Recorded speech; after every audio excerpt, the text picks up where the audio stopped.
शुरू करने से पहले ये बोलना चाहूंगी कि अगर ये वीडियो आपको पसंद आए तो लाइक अवश्य करें, साथ ही चैनल को सब्सक्राइब करना और बेल आइकन को प्रेस करना न भूलें। इधर कई दिनों से जहां चीन के रिश्ते भारत से खराब हुए हैं, वहीं दुनिया में और भी कई देश हैं जिनकी अब चीन के साथ नहीं पट रही है। ऐसा ही एक देश है ऑस्ट्रेलिया।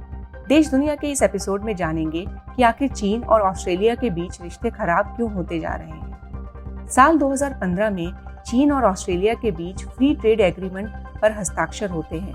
यह इस बात का संदेश था कि दोनों देश आर्थिक तौर पर नजदीक आ रहे थे। जहां ऑस्ट्रेलिया चीन के लिए छठा सबसे बड़ा ट्रेडिंग पार्टनर है, वहीं चीन भी आयात और निर्यात में ऑस्ट्रेलिया का सबसे बड़ा ट्रेडिंग पार्टनर है। लेकिन फिर साल 2018 में ऑस्ट्रेलिया चाइना की टेलीकॉम इक्विपमेंट बनाने वाली कंपनी हुआवे को देश के 5G के सेटअप करने के बिजनेस से बाहर कर देता है।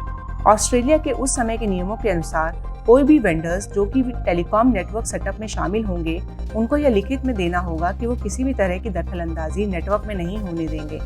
इस बात को इससे समझना जरूरी है कि चीन में 2017 में नेशनल इंटेलिजेंस लॉ पास हुआ था, जिसके आर्टिकल 7 में यह लिखा है कि किसी भी नागरिक और संगठन को अगर किसी जासूसी के काम के लिए बोला जाए तब उनको यह मदद करनी पड़ेगी, और शायद इसीलिए हुआवे को इन्हीं वजहों से बाहर किया गया।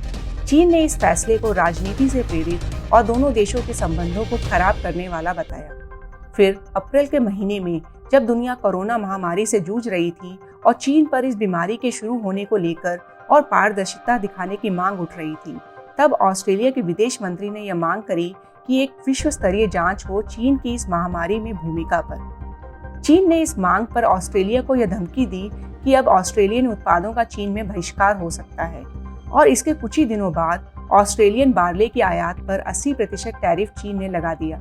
बार्ले ऑस्ट्रेलिया का एक बड़ा कृषि निर्यात का हिस्सा है।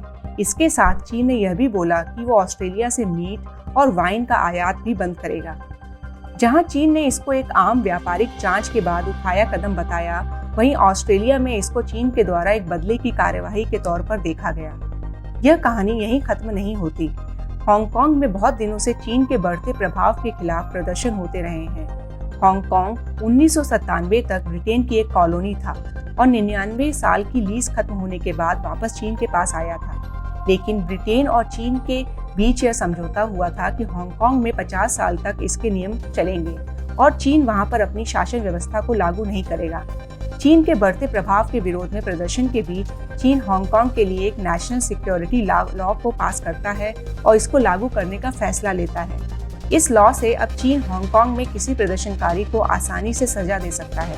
साथ ही यह हांगकांग के अब तक की अलग व्यवस्था को खत्म करता है। चीन के इस कदम का दुनिया में कई देशों ने विरोध किया। ऐसे में ऑस्ट्रेलिया की सरकार ने चीन के इस कदम को हांगकांग से उसकी प्रत्यर्पण संधि के लिए जरूरी मूलभूत स्थिति में बदलाव बताया है और इसीलिए हांगकांग से अपनी प्रत्यर्पण संधि स्थगित करता है। साथ ही वो 10,000 हांगकांग निवासी जो अभी ऑस्ट्रेलिया में छात्र वीजा या अस्थायी वर्क वीजा में हैं, उस वीजा की अवधि को 5 साल तक और बढ़ाया जाएगा और बाद में वो लोग स्थायी निवासी भी बन सकते हैं। ऑस्ट्रेलिया के करीब 1 लाख निवासी हांगकांग में रहते हैं और सरकार ने यह चेतावनी भी दी है कि हांगकांग में उसके नागरिकों को या तो डिपोर्ट या मेनलैंड चाइना में ट्रांसफर किया जा सकता है।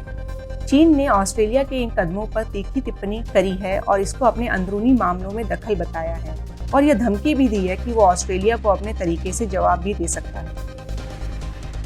ये वीडियो अगर अच्छा लगा हो तो लाइक अवश्य करें। साथ ही नए वीडियोस के लिए चैनल को सब्सक्राइब करना और बेल आइकन को प्रेस करना ना भूलें।